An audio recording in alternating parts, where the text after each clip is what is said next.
So here we are. We wanted to spend time today covering the moment in time, which will go down in infamy as the Great Recession. Yeah. And just kind of highlight some stuff that happened to us, with us, for us in that moment. You know, I think one of the things about the franchise business model is, at least traditionally, and maybe in theory, but I think it has proven out for us, is that a recession we're sort of counter-cyclical to the recession as a franchise company, because people start to feel insecure during recessions. Maybe they lose a job, maybe a spouse loses a job, and it's like, boy, I sure don't want someone else controlling and dictating, my financial security. So we're going to start our own business. And so you see it in recessions, you do see an increased interest in, and I think growth in, franchise companies. Yeah. At the franchisor level, not necessarily at the retail level, which is a problem, right? I mean, like, it's a weird. So one thing that you and I did, or I forced you to do, but that wasn't quite like that. But because we were struggling in that moment, and I want to get back into the thing about the franchisor growth. But I think one of the most colorful things we did during the Great Recession was to invent this concept, Spot Bob. Yeah. And I remember, there's some funny stuff around this, but I remember, talking to you about this, and, you were willing, yet not that excited about this idea. But the concept was, you'd go in with your credit card, our credit card, and lay it down and buy people coffee. Right. And I think we did it a few times without a whole lot of, sort of PR and or marketing around the event.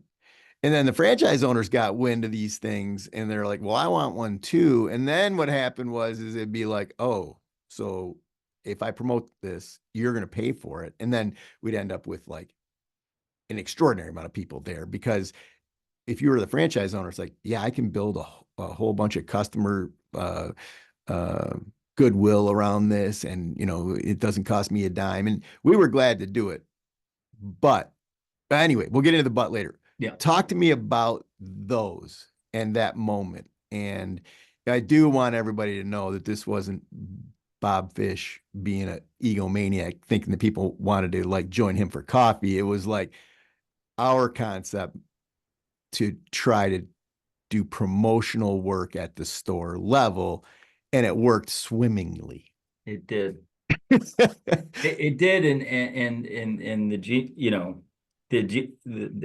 genius behind the idea was you, and I hated it every minute. I didn't want to. I wanted you to say that. I know you hated it, but because of my personality, like going in and being BMOC is like the last thing in the world that I want to do, and right. I'm an introvert by nature, at least socially, and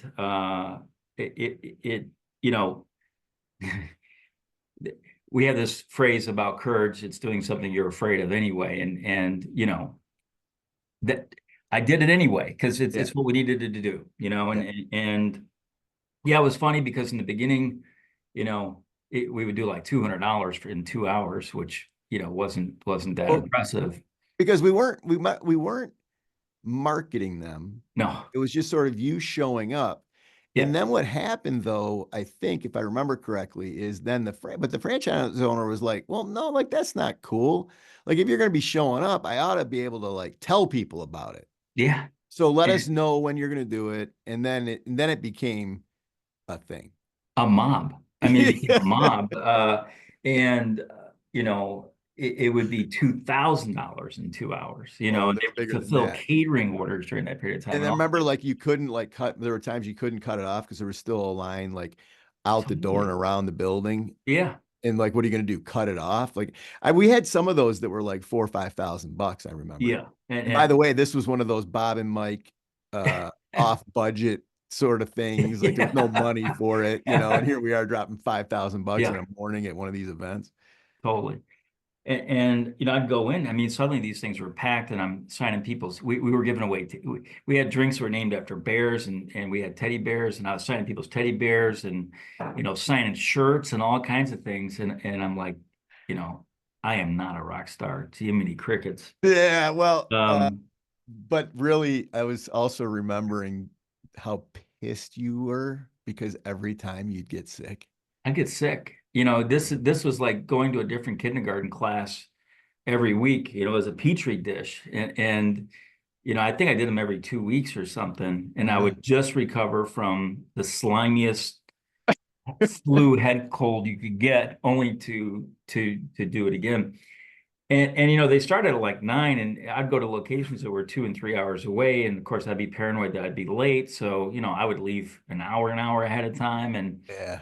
and that kind of thing. And I remember a couple of times I was so tired I got on the freeway going the wrong way, and you know, stuff like that. But it's also the point in time, and I just never dreamed this would ever happen either. But that's when the phrase "BIGGBY Bob" was coined, and I think that's almost gone away, you know. And You were so I mad was so that pissed about that name, you remember you BIGGBY came Bob, up that with I'm like, Mocha we're gonna Mike. start calling you Mocha Mike. Yeah. We don't And lay off of this. I had to go full frontal on opposing Mocha Mike, like Yeah, basically threatening people with their lives if that got ruined. yeah. That's right. I think that is where BIGGBY Bob came out. It's But great. you know, Oh, this was all a result of you know, a macroeconomic event being a recession caused, you know, by the mortgage crisis and so on. And yeah, cup counts went down. People, you know, when they get scared as a consumer, you start spending less. Even if you had full bank accounts where the money, you get really conservative and stuff like that. And we were just, you were just no, it was figuring you out say it was ways me, but to bring energy and light. And you know what? I mean, the press started showing up at these things. I You know, know, I remember. it was that dynamic. But by the way, like I wish we could have there may be something like this in the future because it's a cool thing. It is. It You is. know, like it's a really cool thing. And like Yeah. to show up and buy people coffee and talk to people, like it's just we didn't, as is per our approach, we didn't plan it, we didn't think through it, we didn't Yeah. look around the corners so much. And it really was a cool thing. And so positive. But I do you know, I was gonna say like in terms of the dynamic of our partnership, which by the way, you know, is one of the primary questions I get asked. Yeah. You know, when you say this is my idea, and I don't ever think that, right? Like honest to God, people will ask, like, how did this decision get made, or who's these things always come out of discussions, Sure. right? And I think you call this my idea because I was like, oh, I think this is good. And you were like, and so yeah, and you didn't want to do it. So that's your way of blaming me for it. But anyway, Yeah. like, but I do believe that. Like there's very few things in our history that I go, that was my idea, or that was Bob's idea, or you know, like this stuff comes in. Sometimes these things come out of like months and years of conversations. Yeah. I mean, per yesterday, I won't disclose what the idea was because Yeah. it's, you know, but like we've been talking about some certain things Yeah. forever. Yeah. And like whose idea? Fuck, who? Who knows? Yeah. Right. You Yeah. know, and that's to me, that's I'll take credit for the BIGGBY Bob one. I Yeah. will. I'll take credit for Yeah. that one. All right. But because it's funny and I love it. And I just remember how miserable you were. Yeah. And you were so mad about when you'd come back and be sick. I'd love to go back and like record some of those conversations because you were angry, like I angry. know I was, and it was such an awesome thing, and I really shouldn't have been. And No. I know the owner operators really appreciated it. You know that this Oh, would yeah, they happen. got $5,000 in revenue. Like it But was even just not even that, like just having their store recognized by the yeah, home office and yeah, by the founders of the company, and you know, yeah. stuff like that. That's a big deal. It You was know, it's a cool. big deal. And again, like that's the kind of thing that that's what I would like to duplicate is Yeah. that kind of thing, that kind of feeling. Yeah. All right. And then also we're talking about Great Recession. You know, I think one of the other major, this was a, this, that I'll just tell the story about Mm. how we got into this thing. Yeah. Uh, our cost, the cost to build a store was being inflated. You and I were talking about it, worried about it, like, and because every dime that goes up is a dime that the franchise owner doesn't have in their pocket to help build the business, Yeah. and that And, really has and been our, changes your break even point too. yeah, oh yeah, it Yeah. changes cash flow and break Yeah. even and so on. So, and we've always had the mentality of, if the more dollars we could keep in the franchise owner's pocket pre-opening was more dollars that they could use to support and build their business, right? Yeah. And so I don't remember the exact numbers, but my guess is at that point we were in the 350, maybe 370 range to build out a store. Yeah. And just for context, this is converting a vanilla white box. So Yeah. this In a isn't, strip mall kind of yeah, thing. Yeah. yeah. Just and so um and I remember doing Legos with Liam Mm. one on a weekend.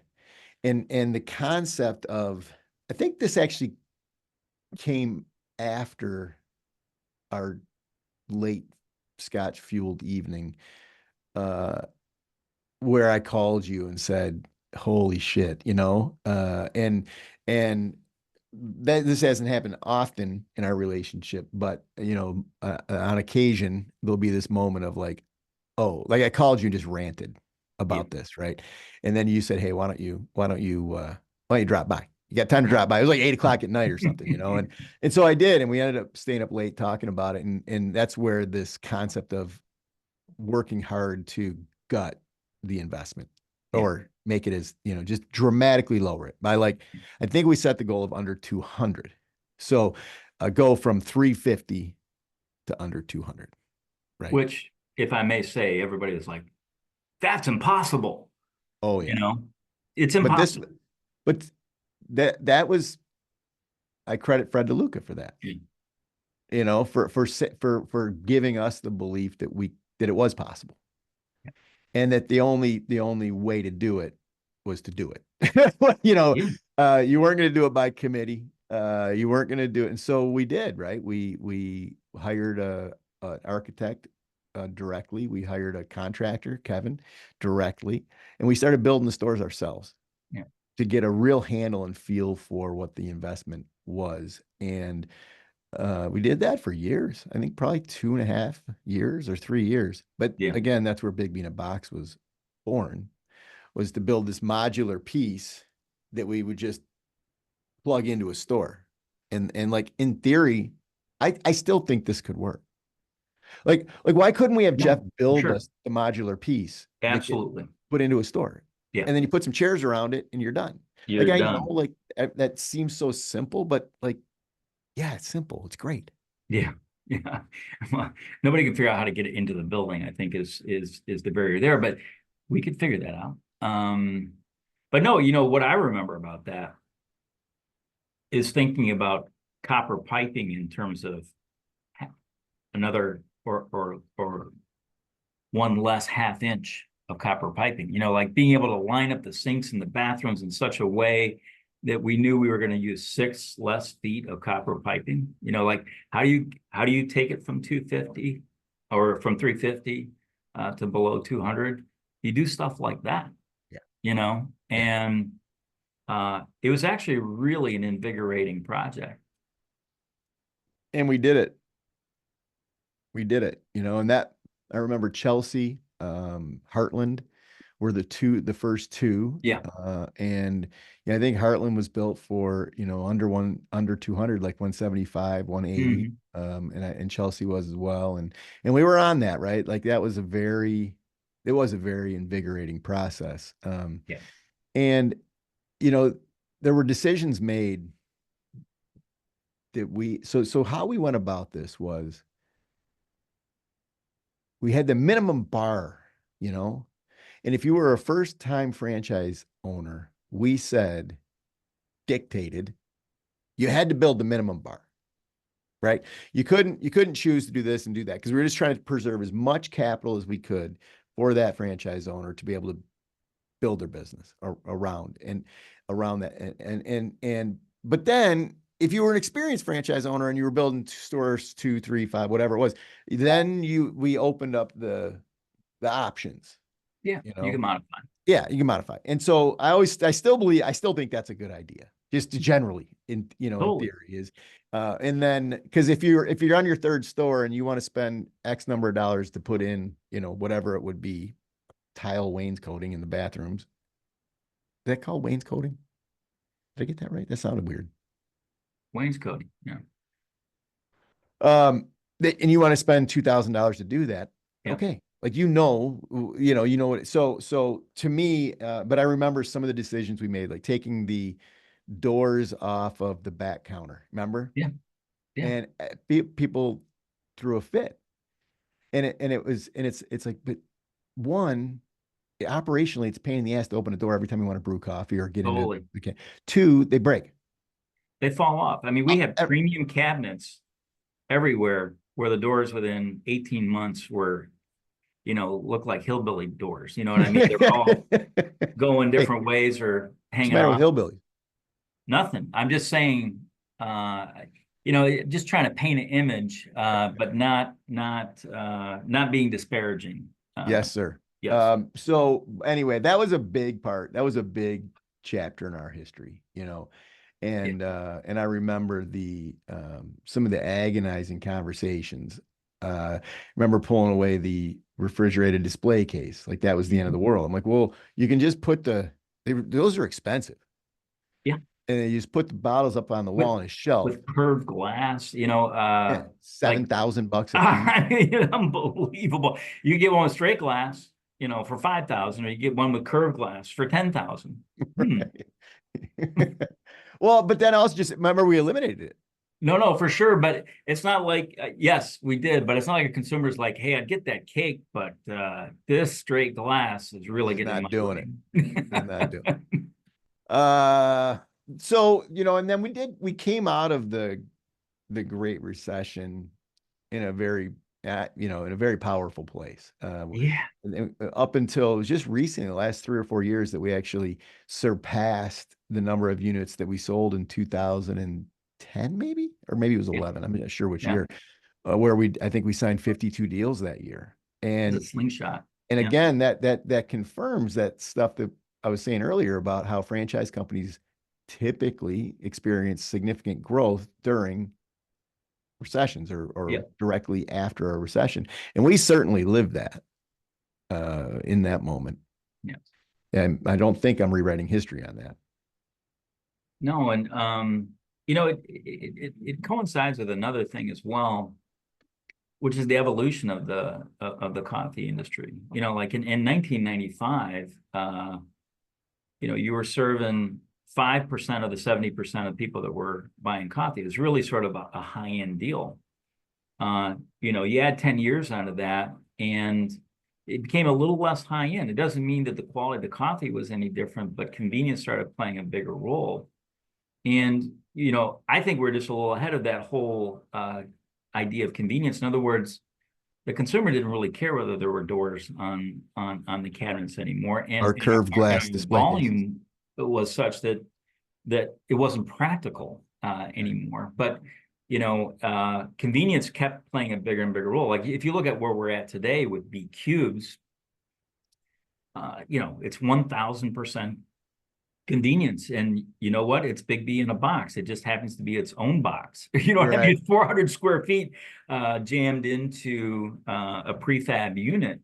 But that was definitely the direction of the industry, Yeah. Yeah.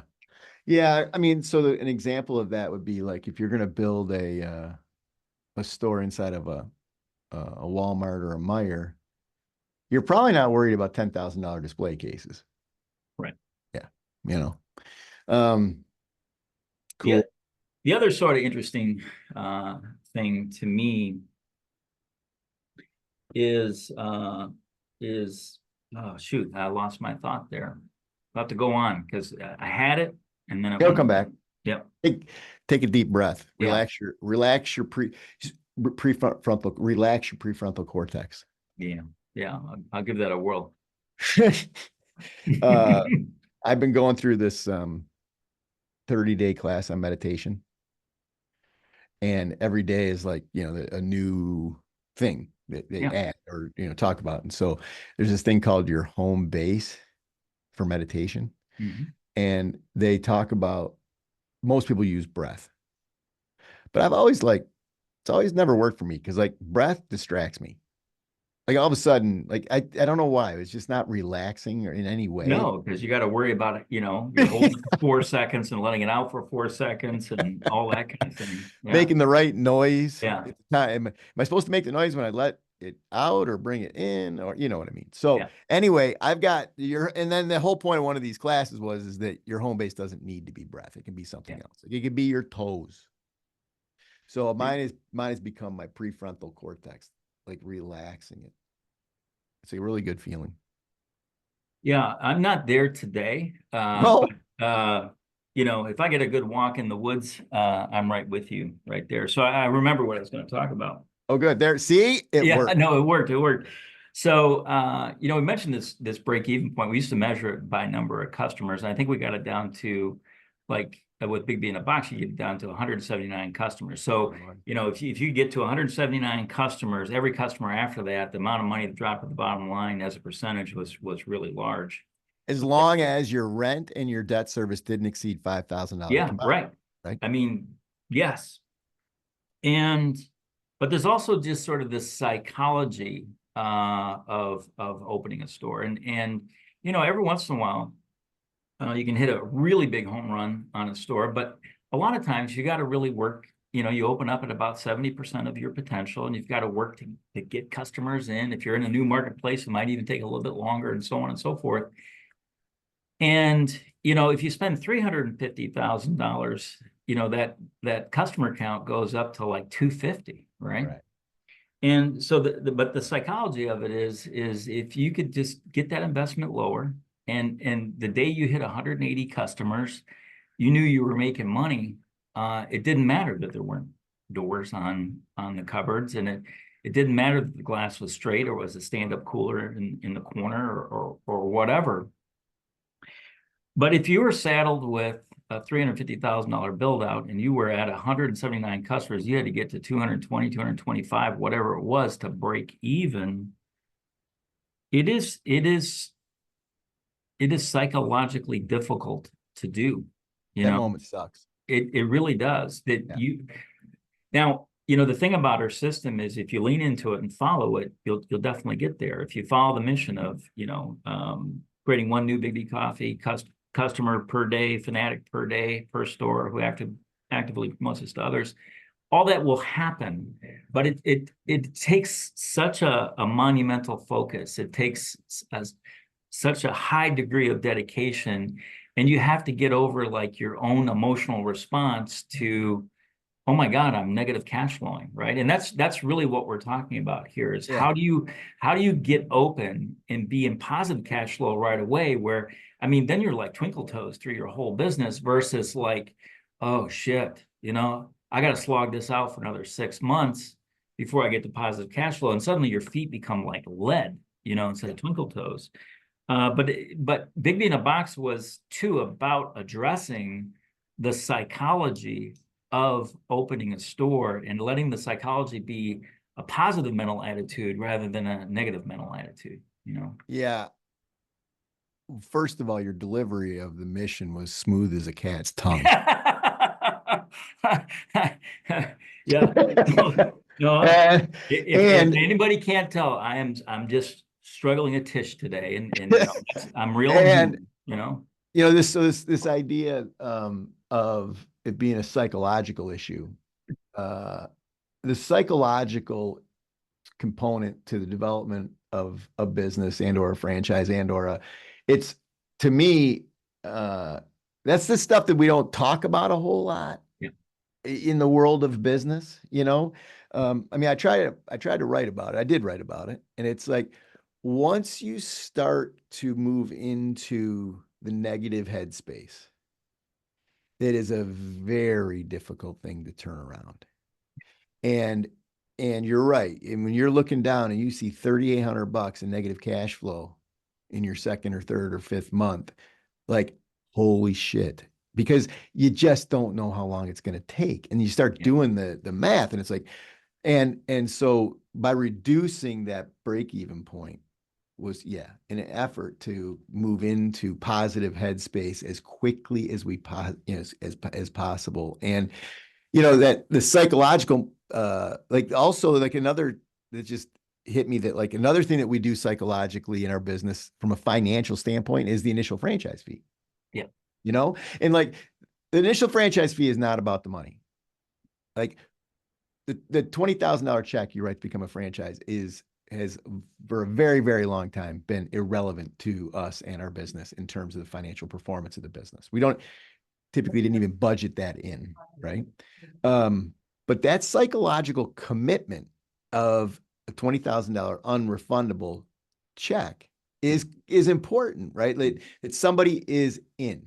Because if you're going to sign a $20,000 check and then 3 months later walk away from $20,000, like, that's kind of, and so it got me thinking, like, so much of what we talk about in relation to money so often isn't about the money. It's about the impact of the money on the brain and Totally. motivation Yeah. and commitment.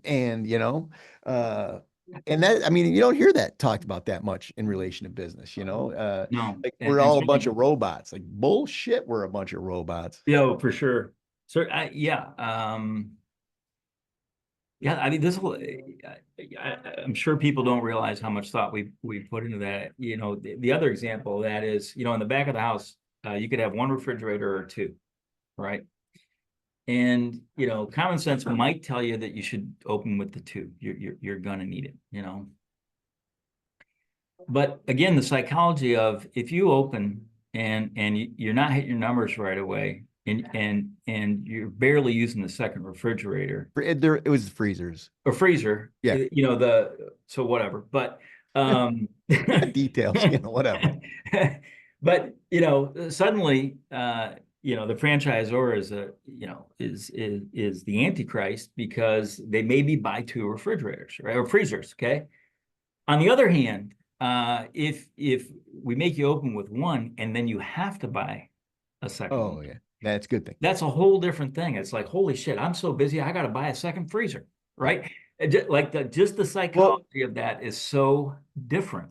the best example of that is, I don't know if you remember the days of us dictating what tools had to Yeah. be bought, and actually having an order that had to be placed Yeah.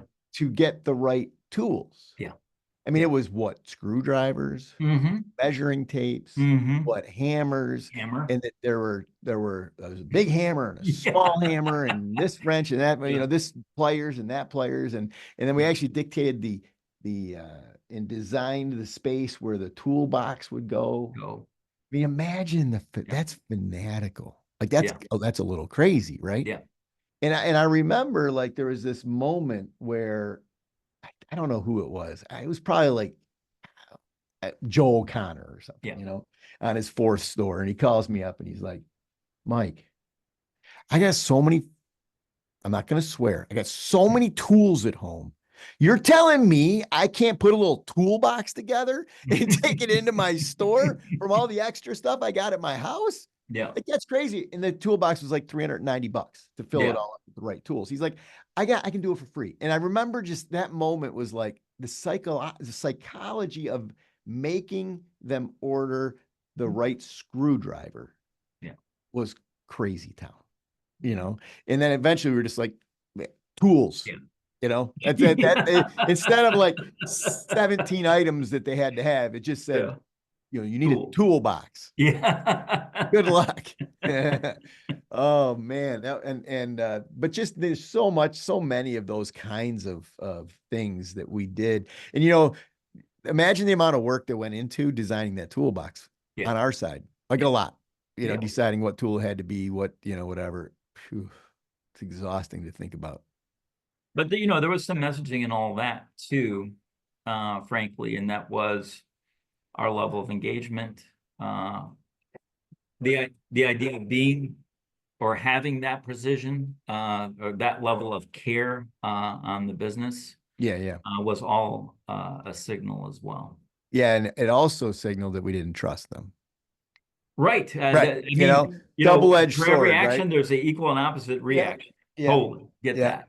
Get Yeah. that. And yeah, so we probably did that thinking, well, it would just be easier to just make that part of the small wares order, and then they don't have to worry about it. And it just shows up and it's right there. That's probably, I would assume that was probably our thinking. Yeah. And then a whole bunch of work went into designing the toolbox and putting the toolbox together in the right way. And then, but the flip side of that is we're like, really, I can't put my own toolbox together? Like, so yes, interesting stuff. It was. Uh, It really, just to reiterate though, I mean, we shot out of the recession like a bullet. And that's when we had that CNBC thing, I think, yeah, fastest growing coffee coffee shop. concept in America. Yeah. Yeah.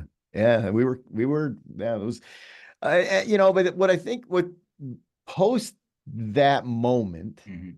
so we swallowed that mouse probably by 13, like that big mouse that came through all those stores. And, we were still Oh, developing, for still sure. growing very rapidly and stuff. But that kind of led into the space where you and I were kind of wondering what it was all about.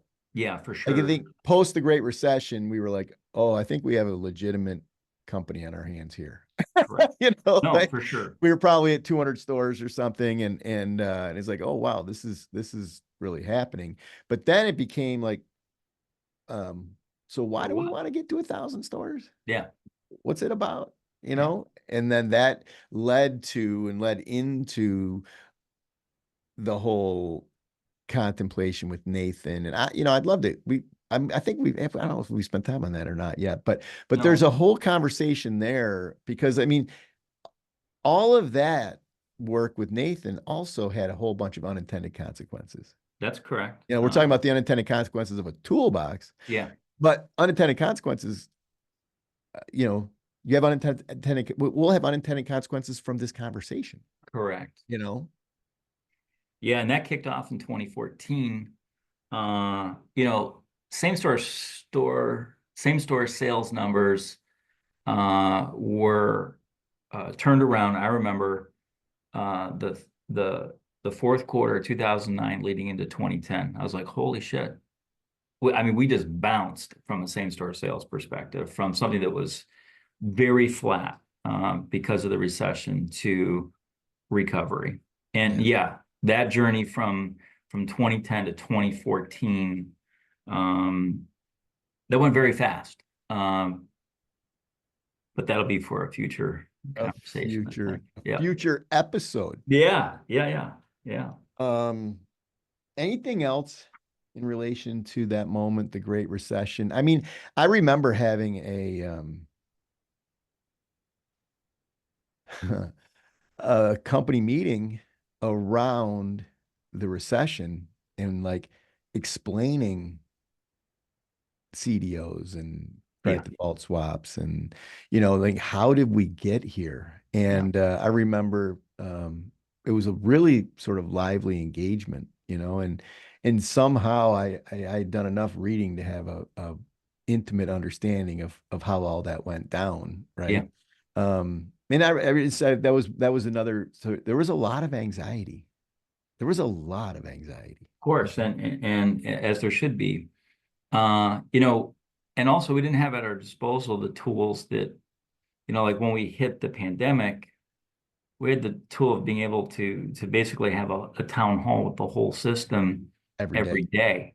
Right. And here we were still like stuck with email and signal flags, to communicate with the system, It's right? And so true. as an owner operator, you could feel very isolated. But you know, to me, it broadly speaking, it's not if you have problems in a business, it's when you have problems. And you have to understand that there's always going to be problems. And some of those you'll generate yourself, and some of those will come from outer space, whatever.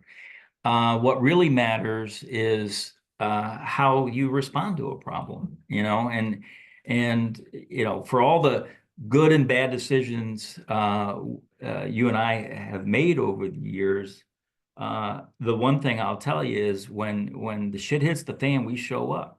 I mean, I've always felt that when the shit hits the fan, we show up. There's no doubt about it, you know, and we're right there. And Yeah, that's tooting our own horn, I know, but I feel that way. that's just, yeah, I think like, so two things come to mind there, right? On this concept of bad, like hard shit happens. Yeah.